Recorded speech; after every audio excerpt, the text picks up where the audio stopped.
حامدا و مصلیا و مصلیہ اما بعد بسم اللہ الرحمن الرحیم الصلاۃ والسلام علیک یا سیدی یا رسول اللہ وعلی آلک و صحابک یا سیدی یا حبیب اللہ صلی اللہ علیہ وآلہ وسلم۔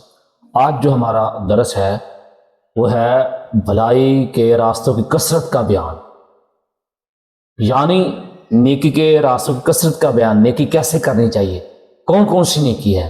اللہ تعالیٰ قرآن پاک میں ارشاد فرماتا ہے وَمَا تَفْعَلُوا مِنْ خَيْرٍ فَإِنَّ اللَّهَ بِهِ عَلِيمٌ، تم جو بھلائی کرو اللہ تعالیٰ اس کو جاننے والا ہے۔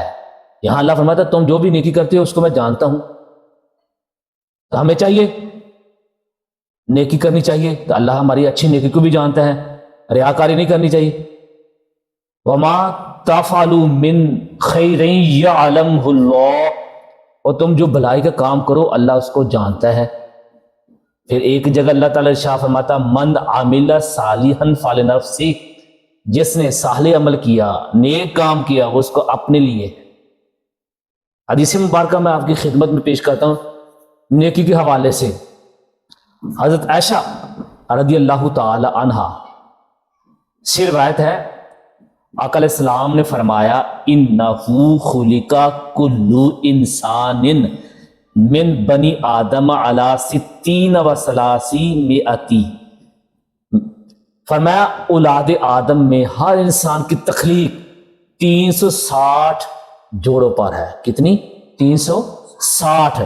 تو فرمایا جس نے اللہ کی برائی بیان کی، جس نے اللہ کی شان بیان کی، اللہ کی تعریف کی، توحید بیان کی، تسبیح بیان کی، اللہ سے مغفرت طلب کی، لوگوں کے راستے سے پتھر، کانٹے، ہڈی کو دور کر دیا، تو نیکی کا حکم دیا یا برائی سے روکا، سب کاموں کی تعداد اس دن 360 پوری کر لی، تو اس دن وہ جہنم سے آزاد ہو کر چلتا پھرتا ہے۔ میرے بھائی یہ کیا ہے؟ حدیث مبارکہ کا سبق ہے کہ راستے سے کوئی چیز ہٹا دینا، راستے سے کوئی چیز ہٹا دینا، یہ ایک نیکی اضافی نیکی ہے۔ اگر کوئی خطرناک چیز ہے کہ آنے والے مہمان کو، مسافر کو پریشانی نہ بنے، تو ہمارے لیے بھائی یہ فائدہ ہے۔ ایک اور حدیثیں ہیں، حدیث پاک ہے، نبی کریم علیہ الصلوۃ والسلام کا فرمان ہے، اور سنیے گا توجہ سے، مزہ بھی آئے گا اس حدیث کا۔ میں ایک آدمی جا رہا تھا راستے میں، اسے سخت پیاس لگی۔ جب اسے سخت پیاس لگی نا، تو میرے نبی کریم علیہ الصلوۃ والسلام کے کلام توجہ سے سنیے گا، تو راستے میں اسے ایک کنواں ملا، وہاں پانی پینے کے لیے اترا نیچے کہ پانی پی لو۔ تو جب اس نے دیکھنا ایک کتا تھا پیاس سے، زبان سے لٹکے ہوا ہے، وہ کیچڑ چاٹ رہا تھا، زبان اس کی لٹکی ہوئی ہے، کیچڑ گندگی چاٹ رہا تھا۔ اس آدمی نے کہا یار جس طرح مجھ پر پیاس کی شدت تھی اسی طرح کتے کو بھی شدت کی پیاس لگی ہے۔ تو اس نے کنویں میں اتر کر اپنے موزے کو پانی سے بھرا اور منہ سے پکڑ کر باہر لا کر کتے کو پلا دیا۔ تو اللہ تعالیٰ نے اس کے کام کو شرف قبولیت بخشا۔ جب شرف قبولیت بخش دیا ہے، اس بندے کو بھی اللہ نے بخش دیا ہے۔ تو صحابہ کرام نے عرض کیا یا رسول اللہ صلی اللہ علیہ وسلم کیا ہمیں چپائیوں کے بارے میں ثواب ملے گا؟ تو آقا علیہ الصلوۃ والسلام نے فرمایا ہر جگہ والے میں اجر و ثواب ہے۔ اور میرے بھائی اگر آپ نے کسی جانور کو، بھینس کو پانی پلا دیا ہے، بھینس کو پانی پلا دے، آپ پانی پلا دے، اس کو بھی ثواب ملے گا، آپ کو بھی ثواب ملے گا۔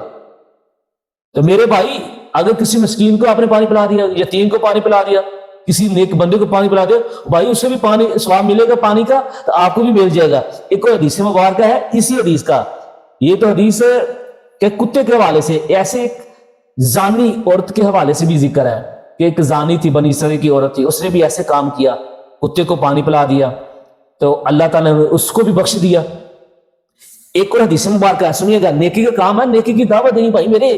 تو میرے نبی کریم علیہ الصلوۃ والسلام کا فرمان ہے، سرکار فرمایا جب اذا تودع العبد المسلم، جب بندہ مومن وضو کرتا ہے، اپنے چہرہ دھوتا ہے، تو اس کے چہرے سے پانی کے قطرے کے ساتھ، اس کے چہرے کے ساتھ سارے گناہ دھل جاتے ہیں۔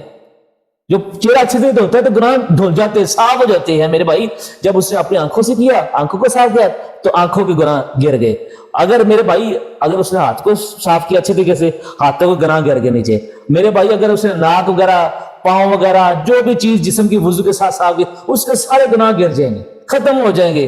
تو میرے بھائی یہ چھوٹے چھوٹے کام ہمیں کرنے چاہیے، تو سبق بھی حاصل کرنا چاہیے، نیکی کی دعوت ہر بندے کو دینی چاہیے۔ یہ نہ کہ آپ خود نیکی کریں تو گھر والوں کو نیکی کی تعلیم، نیکی کا سبق نہ دیں۔ اور تقریب وغیرہ نہ دے. میرے بھائی نیکی کرنی چاہیے. ایک اور حدیث مبارکہ بڑی توجہ سے سنیے گا. میرے نبی کریم علیہ الصلوۃ والسلام نے فرمایا کیا میں تم کو وہ کام نہ بتاؤں جس سے اللہ تعالیٰ گناہ مٹا دیتا ہے, درجات بلند کرتا ہے. صحابہ نے عرض کیا کیوں نہیں یا رسول اللہ؟ آقا علیہ الصلوۃ والسلام نے فرمایا وضو مکمل کر کے, کیا وضو مکمل کر کے مسجد کی طرف قدموں کی کثرت اور ایک نماز کے بعد دوسری نماز کا انتظار, یہ تمہارے لیے جہاد بھی ہے, یہ نیکی کا کام بھی ہے. تو میرے بھائی ہمیں یہ نیکی کرنی چاہیے. اللہ کی بارگاہ میں دعا ہے کہ آپ کو بھی مجھے بھی اس پر عمل کرنے کی توفیق عطا فرمائے.